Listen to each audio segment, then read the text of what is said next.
Hello दोस्तों, आपके अपने यूट्यूब चैनल यूपीएससी नेट में स्वागत है। और आज है 24 अक्टूबर। 24 अक्टूबर की हम डेली करंट अफेयर्स की बात करने वाले हैं, जो कि आपके एग्जाम के लिए बहुत ज्यादा इंपॉर्टेंट है। फटाफट रिवीजन के माध्यम से बात करेंगे, जो कि आपकी सभी प्रतियोगी परीक्षाओं के लिए बहुत ज्यादा इंपॉर्टेंट है, क्योंकि यहाँ पे हम सिविल सर्विस के इंपॉर्टेंट बात करेंगे, जो कि उसके लिए एग्जाम के पर्पज से जो करंट अफेयर्स बनाई गई है बहुत ज्यादा इंपॉर्टेंट है। आज की जो हमारी करंट अफेयर्स होने वाली है, यहाँ पे 20 प्लस करंट अफेयर्स की हम बात करने वाले हैं। और एक दिन में इतनी करंट अफेयर्स होना अपने आप में सफिशिएंट होती है, क्योंकि इतनी करंट अफेयर्स अपने आप में मोस्ट इंपोर्टेंट होना कहीं ना कहीं महत्वपूर्ण हो जाती है। फिर ऐसे तो भंडार है, कितना भी पढ़ो कितना भी करो, है ना, उससे कोई मतलब नहीं है। अगर आप लोग अभी तक चैनल को सब्सक्राइब नहीं किया, सब्सक्राइब कर लीजिए, वीडियो पसंद आया लाइक कीजिए, बेल आइकन पे प्रेस कर लीजिए, आने वाली वीडियोस का नोटिफिकेशन मिलता रहेगा। साथ ही नोट्स और पीडीएफ हमारे प्रोवाइड होते रहते हैं, तो नोट्स और पीडीएफ को पाने के लिए सोशल साइट की डिस्क्रिप्शन में लिंक है। यूट्यूब, टेलीग्राम, इंस्टाग्राम और व्हाट्सएप ग्रुप में हमें ऐड हो सकते हैं, जिससे कि आपको नोट्स वगैरह यहाँ पे फ्री में प्रोवाइड होते रहेंगे। जो शॉर्ट नोट्स होते हैं टॉपिक के, उस पे हम यहाँ पे डालते रहते हैं। आज के हम सबसे पहले समय व्यर्थ ना करते हुए करंट अफेयर्स की तरफ बढ़ते हैं। आज की हमारी पहली करंट अफेयर्स बहुत प्यारी करंट अफेयर्स होने वाली है। हाल ही में देश में, मतलब कि देश में किस देश की बात की जा रही है, भारत की बात की जा रही है। भारत में सियाचिन ग्लेशियर पर कितने फीट की ऊंचाई पर पहला मोबाइल टावर को लगाया गया है? याद रखिएगा, क्या लगाया गया है? मोबाइल टावर लगाया गया है। अब मोबाइल टावर लगाया गया है, ये तो अपने आप में ठीक है, लेकिन कहाँ पे लगाया गया है? सियाचिन में लगाया गया। कितने फीट की ऊंचाई पर लगाया है? 15,500 फीट की ऊंचाई पर लगाया गया है। अब क्वेश्चन ऐसे तो बनने वाला नहीं है, क्योंकि ऐसे तो सब लोगों को याद है, लेकिन हम इसके बारे में थोड़ा सा फैक्ट भी देखेंगे। हर क्वेश्चन का जो फैक्ट से ही ज्यादातर क्वेश्चन आते हैं। अब इसके बारे में फैक्ट की बात करते हैं। दुनिया के सबसे ऊंचे लड़ाई, मतलब कि युद्ध के मैदान सियाचिन ग्लेशियर पर 15,500 फीट की ऊंचाई पर मोबाइल टावर लगा दिया गया है। इस मोबाइल टावर का जो रेंज है वो 3 से 4 किलोमीटर की दूरी पर है। याद रखिएगा, कितने? 3 से 4 किलोमीटर यहाँ पे रेंज रखी गई है। अब रेंज भी कौन सी है? तो 4G नेटवर्क के माध्यम से यहाँ पे जाएगी। कौन सी? 4G नेटवर्क यहाँ पे उपलब्ध कराया गया। सेना की योजना है कि ऐसे और मोबाइल टावर को लगाए जाएंगे, जो कि सियाचिन के हर एरिया में बेहतर संचार कनेक्टिविटी को, नेटवर्क को स्थापित की जा सके। किसने लगाया है, ये भी इंपोर्टेंट हो जाता है। तो बीएसएनएल ने यह टावर सेना के संसाधनों की मदद से लगाया हुआ है।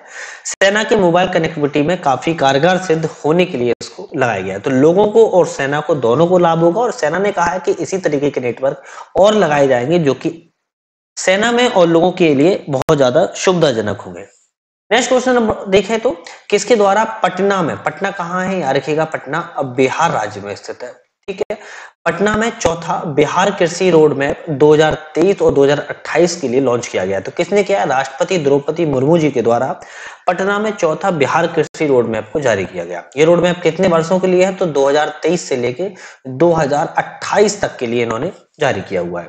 बात किया किसने किया? तो राष्ट्रपति द्रौपदी मुर्मू के द्वारा किया गया है। इस दौरान मिट्टी और जल के संरक्षण पर रिसर्च सेंटर ऑफ एक्सीलेंस भी बनाया गया है।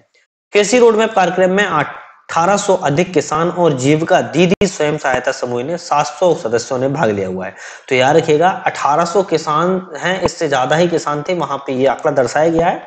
साथ ही जीविका के लिए जीविका दीदी स्वयं सहायता समूह, सेल्फ हेल्प समूह है, उन्होंने 700 सदस्यों ने भी इसमें भाग लिया हुआ है। तो अपने आप में ये भी इंपोर्टेंट है, क्योंकि बिहार राज्य अपने आप में क्योंकि पिछड़ा है थोड़ा सा, तो बिहार कृषि रोड मैप बनाया गया है।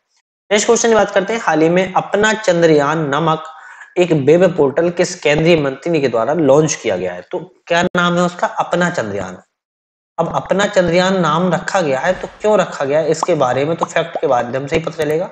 हाल ही में अगर हम ये जाने कि अपने चंद्रयान जो नामक वेब पोर्टल है, याद रखिएगा, क्या है? ऐप नहीं है, वेब पोर्टल है, जो हम गूगल पे सर्च करके देखते हैं। वेब पोर्टल धर्मेंद्र प्रधान के द्वारा लॉन्च किया गया है। केंद्रीय शिक्षा मंत्री हैं धर्मेंद्र प्रधान ने भारत के चंद्रयान मिशन पर रंगीन किताबें, ऑनलाइन क्विज और जिंक्स पहेली के साथ साथ अपना चंद्रयान नामक एक वेब पोर्टल भी लॉन्च किया हुआ है। 70% से अधिक अंक प्राप्त करने वाले सभी लोगों के लिए डिजिटल प्रमाण पत्र भी जारी किए जाएंगे। इससे पहले 1000 विजेताओं की आयु और उपयुक्त पुस्तकें भी प्राप्त होंगी। याद रखिएगा, यहाँ पे अगर आप 70% से अधिक क्वेश्चन के जो आंसर है सही दे देते हैं, तो आपको यहाँ पर डिजिटल तरीके से प्रमाण पत्र, सर्टिफिकेट प्रदान किया जाएगा। कहीं ना कहीं ये अच्छा ऑप्शन है और इसमें प्रोत्साहन मिलेगा। तो यहाँ पे क्या क्या चीजें? रंगीन किताबें बुक्स होंगी, क्विज होंगी, पहेली होंगी, जिसको आपको हल करना होगा और आपको आंसर देने होंगे। तो अपना चंद्रयान नामक इस वेब पोर्टल का नाम रखा गया है। नेक्स्ट क्वेश्चन की बात करते हैं, किस बैंक को सोनाटा फाइनेंस के अधिग्रहण हेतु आरबीआई ने मंजूरी दे दी है? तो कोटक महिंद्रा बैंक है, इसको क्या किया गया है? कोटक महिंद्रा बैंक को सोनाटा फाइनेंस बैंक के अधिग्रहण के लिए आरबीआई के द्वारा मंजूरी दे दी गई है। अब Kotak Mahindra bank Sonata finance bank का अधिग्रहण कर सकता है। तो अगर इसके बात करें, कोटक महिंद्रा बैंक 100% 100% अधिग्रहण के बाद सोनाटा फाइनेंस ने कोटक की बिजनेस कॉरस्पॉन्डेंट सब्सिडरी कंपनी बन जाएगी। बैंक ने यह भी कहा है कि अधिग्रहण से उसे उत्तर भारत के मतलब कि नॉर्थ इंडिया के ग्रामीण और कस्बाई क्षेत्रों में अपनी पकड़ मजबूत करने में भी मदद मिलेगी। तो सोनाटा फाइनेंस कंपनी है, उसको अधिग्रहण के लिए कोटक महिंद्रा बैंक को यहाँ पे आरबीआई ने अधिग्रहण की मंजूरी दी थी और 100% तक अधिग्रहण ये कर सकता है। सबसे बड़ी बात ये है। तो अधिग्रहण का क्वेश्चन आता है तो आप उसको याद रखिएगा। नेक्स्ट क्वेश्चन की तरफ बढ़ते हैं। नेक्स्ट क्वेश्चन क्या है उसको देख लेते हैं। गिटेक्स ग्लोबल 2023 में 5 दिवसीय तकनीकी उत्सव, टेक्नोलॉजी के लिए उत्सव किस देश में शुरू किया गया है? तो दुबई में शुरू किया गया है। इसके बारे में बात करें तो इसका उद्देश्य क्या है? तो एआई, आर्टिफिशियल इंटेलिजेंसी के गहन विषयों पर प्रकाश डालना है। साथ ही एआई प्रौद्योगिकी मतलब कि टेक्नोलॉजी के नैतिक, सुरक्षा और नवीनतम आयों की खोज करना है। इस आयोजन एआई, कृत्रिम बुद्धिमत्ता, क्लाउड कंप्यूटिंग, वेब 3.0, साइबर सुरक्षा, जलवायु प्रौद्योगिकी, शहरी विकास और अन्य नवीनतम समाचार रुझानों को केंद्र में कार्य करना है। तो याद रखिएगा, यहाँ पे एआई के साथ साथ कई और चीजों को यहाँ पे लाभ बनने की प्रोत्साहन करने के लिए बताया गया है। एआई के साथ साथ यहाँ पे क्लाउड कंप्यूटिंग का भी बताया गया है, वेब 3.0 की भी योजना को दर्शाया जाएगा, साथ ही साइबर सुरक्षा को भी यहाँ पे दर्शाया जाएगा, जलवायु मतलब कि एनवायरमेंट टेक्नोलॉजी को भी यहाँ पे बताया गया है और शहरी विकास के लिए भी यहाँ पे बातें की जाएंगी। तो एआई की मदद से इतना सारा तकनीकी उत्सव जो गिटेक्स ग्लोबल 2023 है दुबई में मनाने की घोषणा की गई है। नेक्स्ट क्वेश्चन की बात करते हैं। श्रम शक्ति में महिलाओं की भागीदारी कितने प्रतिशत हुई है? तो श्रम शक्ति में वर्तमान में महिलाओं की भागीदारी है 37% दर्शाई गई है। अगर बात करें पहले कितना थी, तो 2021-22 के आंकड़े दर्शाते हैं कि 32.8% थी, जो कि 2023 में 4.2% की वृद्धि से 37% तक हो चुकी है।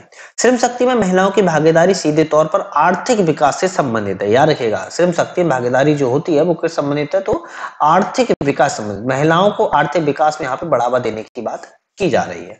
श्रम बल में महिलाओं की भागीदारी में वृद्धि होने से उच्च सकल घरेलू उत्पाद और समग्र आर्थिक समृद्धि में भी योगदान हो सकता है। तो याद रखिएगा, श्रम शक्ति इसीलिए महत्वपूर्ण है क्योंकि आर्थिक विकास के साथ साथ उच्च सकल घरेलू उत्पाद की मांग को भी बढ़ावा दिया जा सकता है।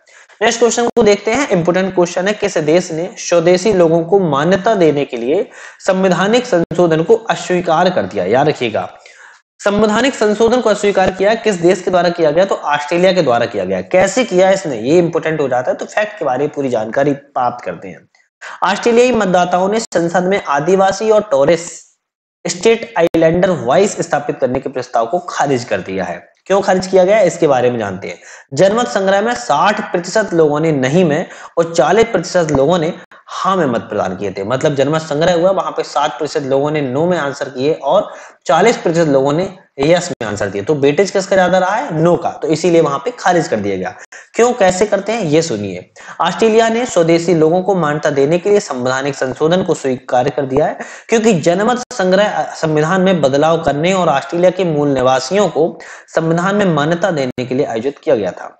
ऑस्ट्रेलिया में किसी भी संवैधानिक संशोधन के लिए राष्ट्रीय जनमत संग्रह की आवश्यकता होती है। तो याद रखिएगा, भारत जैसा नहीं है कि वहां पे जनमत संग्रह नहीं होता है, बल्कि ऑस्ट्रेलिया में संशोधन हो जाता है, फिर भी वहां पे संवैधानिक संशोधन के द्वारा राष्ट्रीय जनमत संग्रह की आवश्यकता होती है और ये होता है। वहां पे बोर्ड जिस तरीके से पढ़ते हैं उस तरीके से उसको स्वीकार या अस्वीकार किया जाता है। नेक्स्ट क्वेश्चन है, हाल ही में रिजर्व बैंक ऑफ इंडिया अर्थात आरबीआई ने किस बैंक पर 1 करोड़ रुपए का, कितना, 1 करोड़ रुपए का जुर्माना लगाया? तो यूनियन बैंक पर आरबीआई के द्वारा 1 करोड़ रुपए का जुर्माना लगाया गया है। बात करते हैं क्यों लगाया गया। तो रिजर्व बैंक ऑफ इंडिया अर्थात आरबीआई ने निर्देशों का पालन नहीं करने पर जुर्माना लगाया। क्या चीज का? इन्होंने, आरबीआई ने निर्देश दिए थे और निर्देशों का पालन ही नहीं किया है यूनियन बैंक ने, उस तौर पर इन पर जुर्माना 1 करोड़ रुपए का लगाया गया। आरबीआई ने यह जुर्माना बैंकिंग विनिमय अधिनियम 1949 की धारा 46 क्लोज बाई 4 अगेन क्लोज 1 और 51 बाई क्लोज 1 के साथ पठित धारा 47A1C के प्रावधानों के तहत लगाया हुआ है। धारा और ये सब चीजें आप भूल जाइए, याद रखिएगा रिजर्व बैंक ने किसके लिए लगाया, तो निर्देशों को ना पालन करने के लिए लगाया है। साथ ही किस अधिनियम के तहत लगाया गया, तो बैंकिंग विनिमय अधिनियम 1949 के तहत ये जुर्माना लगाया गया है। नेक्स्ट क्वेश्चन पढ़ते हैं। नेक्स्ट क्वेश्चन क्या है उसको देखते हैं। किसे केंद्रीय मंत्री EV Reddy India dashboard launch किया हुआ है, तो किसने किया हुआ है, तो आर.के. सिंह के द्वारा ईवी रेड्डी इंडिया डैशबोर्ड को लॉन्च किया गया है। फैक्ट के बारे में जानते हैं क्या है ये, तो केंद्रीय विद्युत एवं नवीकरणीय ऊर्जा मंत्री आर.के. सिंह ने EV Reddy India dashboard launch किया है। यह एक डैशबोर्ड निःशुल्क डिजिटल प्लेटफॉर्म पे, याद रखिएगा कैसा है, निःशुल्क है और ये क्या है, एक प्लेटफॉर्म है, एक डिजिटल प्लेटफॉर्म है जहां पर रियल टाइम में इलेक्ट्रिक वाहनों से जुड़े मामलों को प्रदान किया जाएगा। तो याद रखिएगा इलेक्ट्रॉनिक जो वाहन है उनकी जानकारी को यहां प्रदान किया जाएगा। डैशबोर्ड ने 2030 तक इलेक्ट्रिक वाहनों में 45% की वृद्धि का अनुमान दर्शाया हुआ है। तो ईवी रेड्डी इंडिया डैशबोर्ड का जब भी नाम आता है, एक तो ये सबसे बड़ी बात है फ्री मुफ्त डिजिटल प्लेटफॉर्म है, साथ ही इलेक्ट्रिक वाहन से जुड़ा हुआ संबंध है इसका। तो क्वेश्चन आए तो आप उसको याद रखिएगा और उसको सॉल्व करने की पूरी कोशिश करिएगा। नेक्स्ट क्वेश्चन को देखते हैं। हाल ही में मणिपुर हाईकोर्ट के मुख्य न्यायाधीश कौन बने हैं, तो याद रखिएगा मणिपुर हाईकोर्ट के जो मुख्य न्यायाधीश है वो सिद्धार्थ मृदुल बने हुए हैं। वर्तमान में अब ये मणिपुर हाईकोर्ट में मुख्य न्यायाधीश के रूप में नियुक्ति की गई है, लेकिन पूर्व में ये कौन थे, तो अगर बात करें कानून एवं न्याय मंत्रालय ने सिद्धार्थ मृदुल को मणिपुर हाईकोर्ट का मुख्य न्यायाधीश नियुक्त किया है। साथ ही सिद्धार्थ मृदुल को 13 मार्च 2018 को दिल्ली हाईकोर्ट के न्यायाधीश के रूप में नियुक्त किया गया था, लेकिन दिल्ली हाईकोर्ट में सिद्धार्थ मृदुल अभी मतलब मणिपुर हाईकोर्ट के मुख्य न्यायाधीश बनने से पहले यह एक वरिष्ठतम न्यायाधीश के रूप में कार्यरत थे, लेकिन अभी कौन हो गए, मणिपुर हाईकोर्ट के मुख्य न्यायाधीश के तौर पर इनकी नियुक्ति की गई है। तो इंपोर्टेंट था जो उनके बारे में बात की है। नेक्स्ट हम यहाँ बात करते हैं। बात करने से पहले आप लोग अभी तक चैनल पे नए हो, चैनल को सब्सक्राइब नहीं किया, सब्सक्राइब कीजिए, वीडियो पसंद आया लाइक कीजिए, बेल आइकन प्रेस कर लीजिए जिससे कि आने वाली वीडियो का नोटिफिकेशन मिलता रहे। साथ ही अपने फ्रेंड्स को शेयर करना मत भूलिएगा, शेयर करने से मोटिवेशन मिलता है कहीं ना कहीं आपको भी और हमें भी। तो बाकी सारी डिस्क्रिप्शन सोशल साइट की डिस्क्रिप्शन में लिंक लगी हुई है, आप सब देख सकते हैं, वीडियो को भी लिंक है, आप अपने हिसाब से देख सकते हैं। नेक्स्ट क्वेश्चन है अबू धाबी मास्टर्स बैडमिंटन, याद रखिएगा अबू धाबी मास्टर्स बैडमिंटन 2023 में महिला एकल खिताब किस भारतीय खिलाड़ी ने जीता हुआ है, तो उन्नति हुड्डा के द्वारा अबू धाबी में खेला गया मास्टर्स बैडमिंटन 2023 का खिताब इन्होंने अपने नाम कर लिया हुआ है। तो इनका नाम उन्नति हुड्डा और ये भारतीय खिलाड़ी है। नेक्स्ट क्वेश्चन आता है बिशन सिंह बेदी का निधन हो गया, वह किस खेल से जुड़े हुए थे, तो वह क्रिकेट खेल से जुड़े हुए थे, जो बिशन सिंह बेदी का निधन हो चुका है। नेक्स्ट क्वेश्चन आता है राजस्थान रॉयल्स ने किसके सहायक कोच के रूप में नियुक्ति की है, शैन बॉन्ड के लिए इन्होंने नियुक्ति की गई है और इन्होंने राजस्थान रॉयल्स के सहायक कोच के रूप में नियुक्त किया गया है।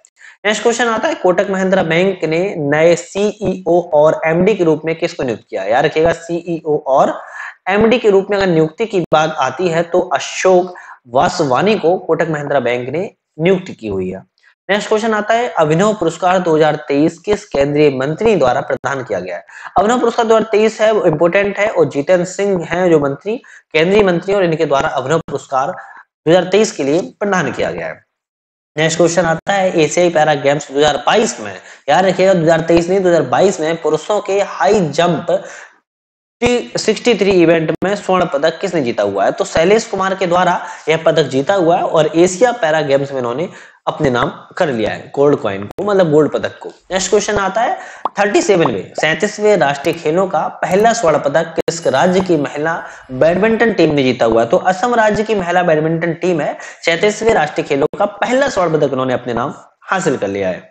आज के हमारे सेशन का अंतिम क्वेश्चन की बात करते हैं। रियाद अर्थात सऊदी अरब में 7वें फ्यूचर इन्वेस्टमेंट इनिशिएटिव में भारत की ओर से कौन भाग ले रहे हैं, तो केंद्रीय मंत्री पीयूष गोयल जी हैं जो कि सऊदी अरब के रियाद में होने जा रहा है। 7वें फ्यूचर इन्वेस्टमेंट इनिशिएटिव में लेने वाले मंत्री केंद्रीय मंत्री पीयूष गोयल हैं और ये भाग ले रहे हैं, तो इंपोर्टेंट है, कहीं ना कहीं एग्जाम में ये भी आ सकता है। आज के हमारे सेशन में इतनी वीडियोस थी। नेक्स्ट वीडियो को पाने के लिए अपने चैनल को सब्सक्राइब कर लिया होगा, नहीं किया तो कर लीजिए। वीडियो पसंद आई हो तो आप लोगों ने लाइक किया होगा, शेयर किया होगा, चैनल पर नहीं थे सब्सक्राइब किया होगा। एक नई वीडियो फिर से मुलाकात करते हैं। वीडियो में बहुत बहुत धन्यवाद।